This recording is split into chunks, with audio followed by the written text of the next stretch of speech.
Graças e paz, meus queridos. Como é bom poder falar com Deus, como é bom poder cantar louvores, como é bom poder nos reunir novamente para compartilhar a palavra do Senhor. Eu quero te convidar a abrir comigo no Salmo 42, nós vamos ler o Salmo todo, do versículo 1 ao versículo 11, que diz assim: Como a corça anseia por águas correntes, a minha alma anseia por ti, ó Deus. A minha alma tem sede de Deus, do Deus vivo. Quando poderei entrar, apresentar-me a Deus? Minhas lágrimas têm sido meu alimento de dia e de noite, pois me perguntam o tempo todo: onde está o seu Deus? Quando me lembro dessas coisas, choro angustiado, pois eu costumava ir com a multidão, conduzindo a procissão à casa de Deus, com cantos de alegria e ações de graça entre a multidão que festejava. Por que você está assim tão triste, ó minha alma? Por que está assim tão perturbada dentro de mim? Põe a sua esperança em Deus, pois ainda o louvarei. Ele é o meu Salvador e o meu Deus. A minha alma está profundamente triste. Por isso de ti me lembro desde a terra do Jordão, das alturas de Hermon, desde o monte de Mizar. Abismo chama abismo, ao rugir das tuas cachoeiras. Todas as tuas ondas e vagalhões se abatem sobre mim. Conceda-me, Senhor, o seu fiel amor de dia, e de noite esteja comigo a sua canção. É a minha oração ao Deus que me dá vida. Direi a Deus, minha rocha: por que te esquecestes de mim? Por que devo sair vagueando e pranteando oprimido pelo inimigo? Até os meus ossos sofrem agonia mortal, quando os meus adversários zombram de mim, perguntando-me o tempo todo: onde está o seu Deus? Por que você está assim tão triste, ó minha alma? Por que está assim tão perturbada dentro de mim? Põe a sua esperança em Deus, pois ainda o louvarei. Ele é o meu Salvador e o meu Deus. Louvado seja o teu santo nome, Senhor. Mais uma vez estamos diante da tua palavra. E aqui está, Senhor, um salmo, uma pessoa colocando o coração diante do teu altar, mostrando, Senhor, talvez tristeza e alegria, mistos de sentimento na tua presença. E talvez essa seja a oração de muitos irmãos nessa noite.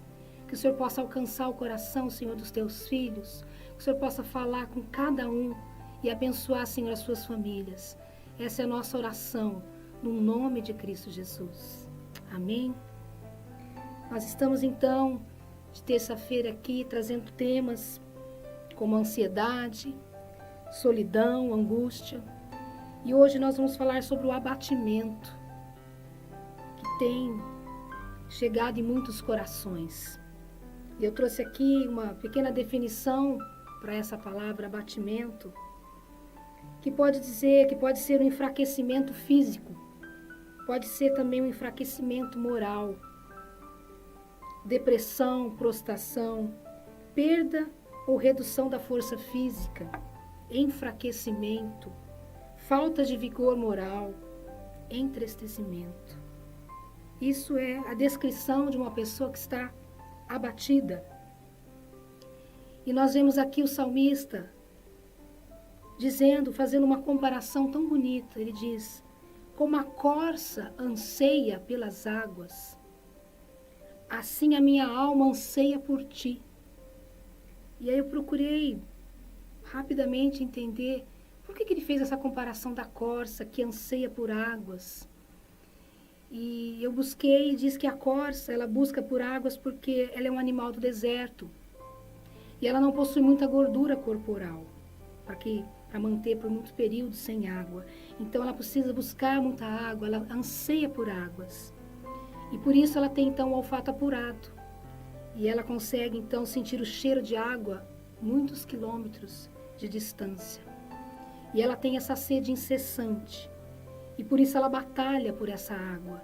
Ela busca encontrar essa água pura para saciar o seu desejo. É uma busca eufórica, quase com desespero, pelas águas. É uma busca incessante. Então, quando o salmista ele compara a vida dele, olha, assim como a corça busca por águas de forma incessante, a minha alma anseia por Deus. E o salmista aqui então continua fazendo essa comparação dessa sede, desse anseio, dessa busca incessante, desse desejo enorme pelas fontes de águas, que é estar na presença de Deus. E quando fala que ele suspira pelas águas, a corça ela tem muito mais sede do que fome. Ela busca muito mais por água do que por comida. E ela bebe não qualquer tipo de água. Ela não bebe uma água parada, por exemplo.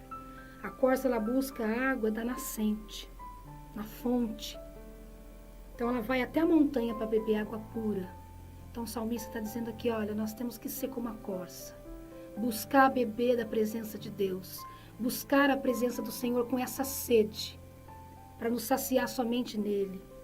E mais uma outra curiosidade sobre a corça, fala que ela busca por águas, porque ela sente dores no corpo, o corpo dela vai rachando, e conforme vai rachando a sua pele, ela vai sentindo muitas dores. Então, quando ela busca por água, ela se sacia nas águas, essas feridas são curadas. E quando ela também bebe da água, ela se sacia da água, o cheiro do corpo dela muda, o odor muda, então ela fica livre de predadores. Então eu entendo que essa comparação é linda, porque quando eu estou na presença do Senhor, quando eu busco essa água que vem do trono de Deus sobre a minha vida, eu também livro a minha casa, a minha vida do predador da nossa alma. Então que eu e você nessa noite possamos meditar nessa palavra, meditar e fazer uma pergunta, como foi feita aqui pelo menos 2 vezes nesse salmo. Onde está a sua esperança? E nós vamos juntos aqui então tentar responder onde está a minha esperança, onde está a sua esperança, onde está a esperança da sua família. E o primeiro ponto que eu coloco aqui é qual o motivo do seu abatimento.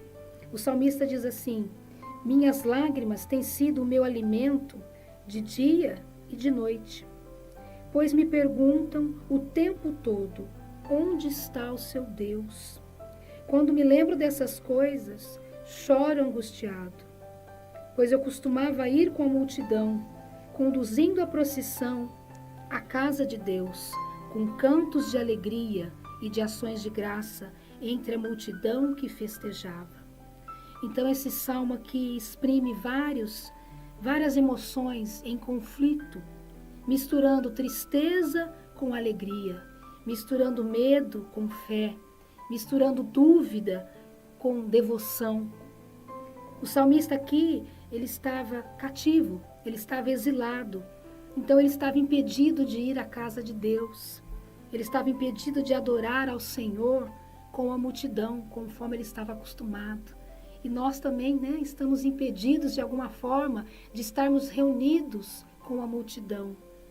Mas nós estamos nos nossos lares, orando, lendo a palavra, intercedendo uns pelos outros. Eu sei que não é a mesma coisa do que quando estamos reunidos, chorando, abraçando uns com os outros, mas que isso possa ser a nossa oração, que possamos ter saudade desse tempo. E quando isso puder acontecer, vai ser um momento muito especial para a igreja, poder nos encontrar, poder adorar ao Senhor juntos, podermos cantar ao Senhor. Isso possa arder no meu e no seu coração. E aí a pergunta que vem ao meu coração e ao seu coração, qual tem sido o motivo real do seu abatimento esses dias?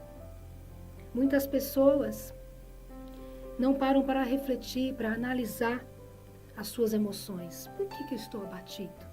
Por que eu estou triste? Então nós aceitamos muito bem os momentos de alegria, os momentos de festa, os momentos de satisfação, de bem-estar. Mas nós precisamos aprender também a lidar com momentos difíceis. Precisamos saber lidar com esses momentos e saber que eles não duram para sempre. Eles vão passar. Conta a história de um homem que queria presentear o rei.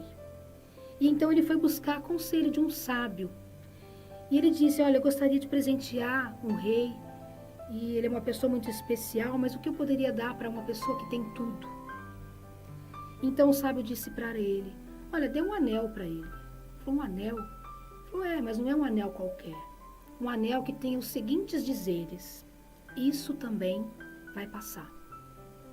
E aí ele gostou da ideia, mandou confeccionar esse anel e deu o anel ao rei. E o anel ele colocou no dia da festa, da comemoração que estava acontecendo. E quando ele leu a inscrição daquele anel, isso também vai passar, ele começou a olhar aquela festa, ele começou a ver aquele momento de alegria, ele começou a olhar para as pessoas que ele amava. E ele entendeu, olha, esse momento de alegria, ele vai passar. Mas quando ele estava passando também por um momento de luto, por um momento de tristeza, por um momento de solidão, por um momento de abatimento, ele olhava para aquele anel e o anel dizia, isso também vai passar. É lógico que isso é uma ilustração para que a gente entenda que a palavra de Deus nos diz que o Senhor fez o dia bom e o dia mau. E nós temos que aprender a viver os dois. Nós temos que saber lidar com o dia mau. E nós conseguimos lidar com o dia mau quando nós buscamos o Senhor como a corça. Quando nós buscamos o Senhor de forma natural, habitual, todos os dias. Quando nós temos nele essa fonte que nos alimenta, que nos sacia, que cura as nossas feridas. Assim como a corça, buscar mais pela presença de Deus do que pelas coisas do mundo. Tem muitas coisas que satisfazem o coração do homem, mas a presença de Deus satisfaz o nosso espírito na presença do Senhor. Não existe nada nesse mundo que possa ser comparado quando estamos na presença do Senhor. Quando derramamos a nossa alma no altar dele. Quando nos colocamos como somos, transparentes diante do Senhor, porque ele tudo vê, ele conhece o nosso coração. Ele sabe a intenção do nosso coração e a motivação pela qual fazemos as coisas. Então isso também vai passar. Então não podemos ignorar a situação que estamos vivendo. É uma situação difícil? É uma situação difícil. Não precisamos fingir que não está acontecendo nada. Vamos enfrentar da maneira que tem que ser, com seriedade, respeitando as regras, fazendo o nosso papel, obedecendo como cristãos, fazendo o nosso papel. Precisamos apenas então reconhecer esses momentos e enfrentá-los, sabendo que também irão passar. A palavra de Deus diz lá em 2 Coríntios, capítulo 4, 8 e 9, de todos os lados somos pressionados, mas não desanimados. Ficamos perplexos, mas não desesperados. Somos perseguidos, mas não abandonados. Ficamos abatidos, mas não destruídos. A palavra de Deus nos garante isso. Nós podemos ficar abatidos, sim, mas não destruídos. Continue buscando a presença de Deus. Continue buscando a fonte de águas. E o segundo ponto, o que você tem falado com a sua alma? Nós vimos aqui que o salmista começa a falar com a alma dele. E ele faz uma pergunta para a sua alma. E ele faz uma indagação. E ele diz assim, por que você está tão triste, ó minha alma? Por que você está assim tão perturbada dentro de mim? Põe a sua esperança em Deus, pois ainda o louvarei. Ele é o meu Salvador e o meu Deus. Você já falou com a sua alma? Você já falou aí com seus pensamentos? O salmista aqui está falando com a alma dele, questionando os motivos da sua tristeza, da sua perturbação, do seu abatimento. E eu te convido a fazer o mesmo. Faça uma lista. Faça uma lista diante de Deus. Você está abatido porque você não pode sair? Você está abatido porque você está desempregado? Você está abatido porque você saiu da sua rotina, você saiu da sua zona de conforto? Ou você está como salmista? Você está abatido porque você não está na presença de Deus junto com a igreja? Esse é o motivo da sua tristeza?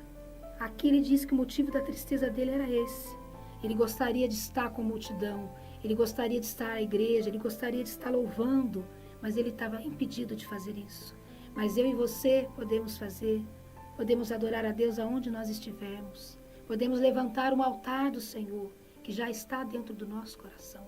Nós podemos levantar esse altar dentro da nossa casa, no nosso trabalho, aonde quer que estejamos. O altar do Senhor pode ser estabelecido. Então, quando você fizer essa lista, você começa a olhar esses motivos. E aí você vai dar nome para cada um dessas razões que você pensa ter.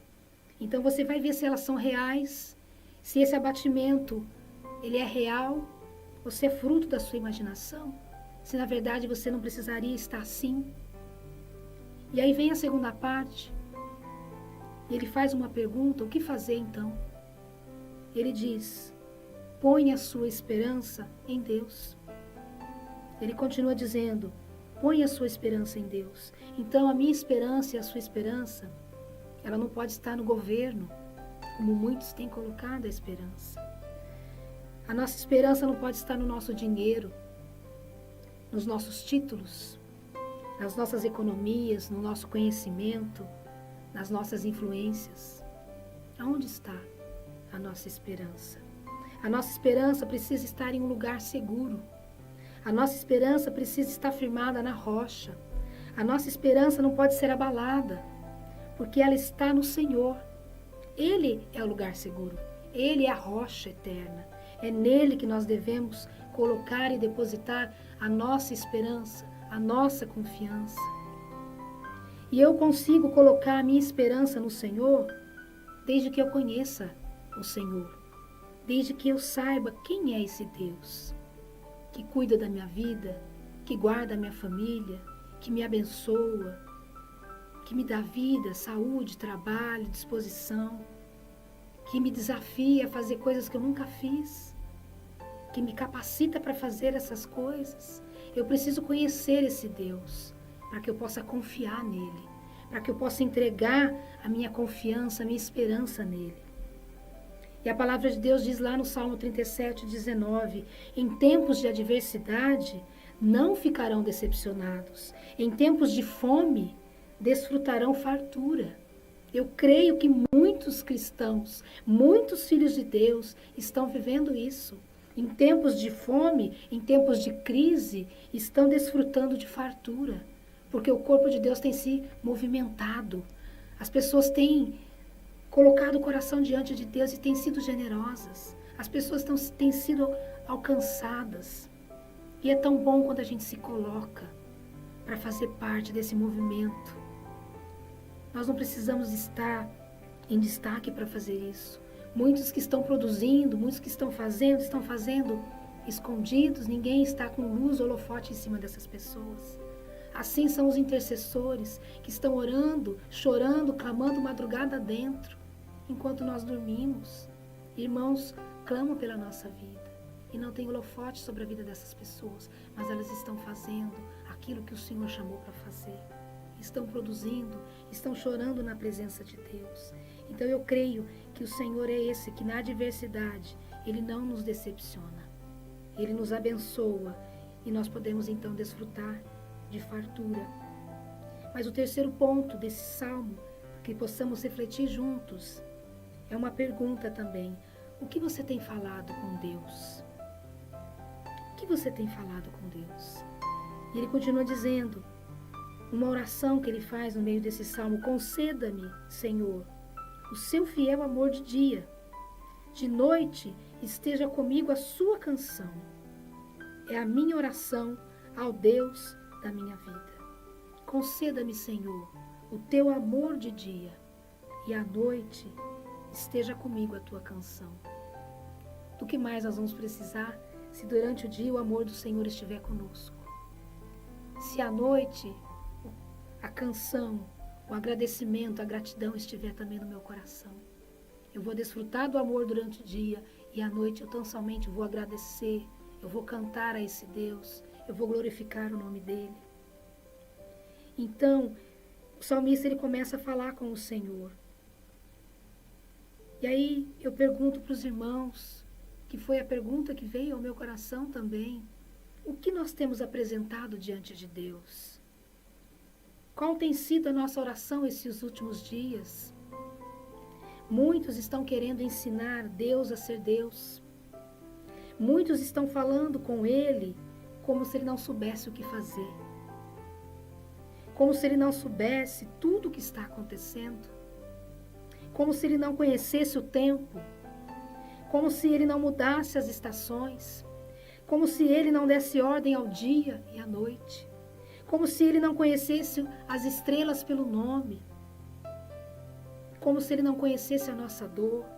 Como se ele não conhecesse a nossa necessidade. Ele é Deus.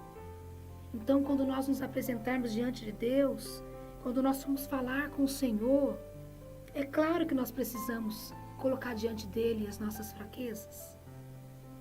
Mas nós não precisamos ensinar a Deus a ser Deus. Ele está no controle de tudo. Eu sei que é desesperador olhar as notícias e ver tantas mortes acontecendo. O nosso coração talvez se enche de medo. Mas se nós buscarmos a presença de Deus, se o amor dele estiver conosco durante o dia, à noite nós vamos estar cantando e agradecendo ao Senhor. Enche o seu coração de esperança, de alegria, de paz, da presença de Deus, daquilo que está fora do teu controle, coloca na mão do Senhor. Porque não é o seu desespero que vai mudar aquilo que o Senhor já determinou. Não é o meu desespero e o seu desespero que vai mudar o percurso da história. O Senhor sabe o que Ele está fazendo. Nós precisamos confiar e descansar e colocar o nosso coração nele. Precisamos sim falar com Deus. Precisamos sim derramar o nosso coração, as nossas preocupações diante dele. Precisamos colocar as nossas vidas debaixo da poderosa mão do Senhor.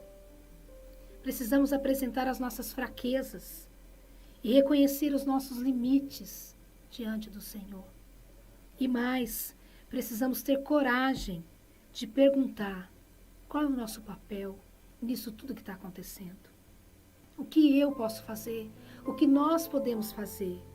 Como podemos contribuir? Como podemos fazer a diferença? Como podemos ser sal? Como podemos ser luz?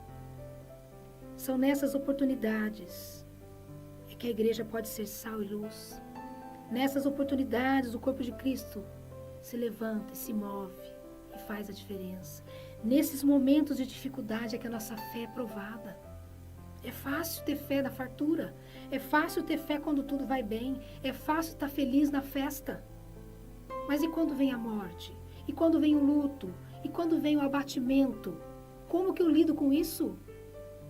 O mesmo Deus que está comigo na alegria é o Deus que está comigo na tristeza. O mesmo Deus que está comigo nos momentos difíceis. Ele vai me levantar no momento certo. Precisamos fazer como a corça, buscar pelas águas, buscar pela presença de Deus, ansiar pela presença do Senhor. E eu quero ler com vocês também ali o Salmo 139, versículo 1 ao 5, diz assim: Senhor, Tu me sondas e me conheces. Sabe quando eu me sento e quando me levanto. De longe percebes os meus pensamentos. Sabe muito bem quando eu trabalho e quando eu descanso. Todos os meus caminhos te são bem conhecidos. Antes mesmo que a palavra me chegue à língua, tu já conheces inteiramente, Senhor. Tu me cercas por trás e pela frente, e põe a tua mão sobre mim. Que delícia, que maravilha, saber que o Senhor nos cerca por trás, pela frente, e põe a sua mão sobre mim. Então Ele me abençoa onde eu estiver, aonde eu for. Então, meus irmãos, essa palavra, falando sobre o abatimento e perguntando aonde está a sua esperança. Peça para o Senhor acalmar o seu coração nesses dias. Permita confiar plenamente nele. Eu sei que é um exercício para muitos. Confiar quando tudo diz que não. Quando a conta está negativa, quando o trabalho está escasso, quando as crianças estão em casa, quando todo mundo está junto e começam os desentendimentos. Dobre o seu joelho. Confia no Senhor, apresenta diante dele a sua família, aprenda a viver em família novamente. Estamos tendo essa oportunidade de olhar nos olhos de entender a necessidade daquele que está mais próximo de mim e poder fazer a diferença, começar dentro da nossa casa, para que possamos fazer a diferença fora da nossa casa. Então fale com o Senhor, peça para que Ele te ajude a reconhecer as oportunidades e aproveitar cada uma delas. Peça para Ele te ajudar a reconhecer o aprendizado e o amadurecimento que podemos tirar dessa situação de confinamento que estamos vivendo. Busque relacionamento com o Senhor. Busque intimidade com o Senhor. Então, para concluir essa palavra, novamente fazendo essa pergunta, né? O salmista termina esse salmo dizendo: põe a sua esperança em Deus, pois ainda o louvarei. Ele é o meu Senhor, o meu Salvador e o meu Deus. Querendo dizer, olha, você colocando a esperança em Deus, fazendo isso, você logo, logo vai louvar ao Senhor. Logo, logo você vai poder glorificar o nome dEle, porque Ele é o seu Senhor, Ele é o seu Deus, Ele é o seu Salvador. Então diga hoje isso para a sua alma. Põe a sua confiança no Senhor. Fale com a sua alma. E perguntando, e quando aqueles perguntarem para você, onde está a sua esperança? Onde está o seu Deus? A minha resposta é a sua resposta. A minha esperança está em Deus, o meu Salvador. O versículo em Eclesiastes 7,14 diz assim: quando os dias forem bons, aproveite-os bem. Quando forem ruins, considere, Deus fez tanto um quanto o outro. Amém? Eu quero que você feche os seus olhos e que você possa, então, pedir para que o Senhor grave essa palavra no seu coração, que você possa falar com a sua alma, que você possa questionar os seus motivos de abatimento, que você possa falar com o Senhor. E no final dessa conversa, no final dessa oração, você possa chegar à mesma conclusão que o salmista, colocar a sua confiança, a sua esperança no Senhor. Senhor nosso Deus, nós te agradecemos pela tua palavra, pela tua bondade, pela tua graça que nos alcança. E assim como o salmista, Senhor, que comparou a sua vida com uma corça que anseia pelas águas, que cada um de nós possamos também, Senhor, buscar ao Senhor em tempo e fora de tempo, nos saciar na tua presença, buscar, Senhor, desse abrigo que é o Senhor, dessa rocha segura que é o Senhor, para colocar o nosso coração, para colocar a nossa vida, para colocar a nossa confiança. Abençoa, Senhor, cada família. Abençoe, Senhor, cada pessoa que se encontra abatida. Que ela possa se levantar, Senhor, na tua presença, confiada em ti, agradecida ao Senhor, sabendo que teu amor pode acompanhá-la durante o dia e durante a noite. A graça e a gratidão do Senhor possa estar no coração dos teus filhos. Essa é a nossa oração, agradecidos na presença do Senhor, em nome de Jesus. Amém. Amém.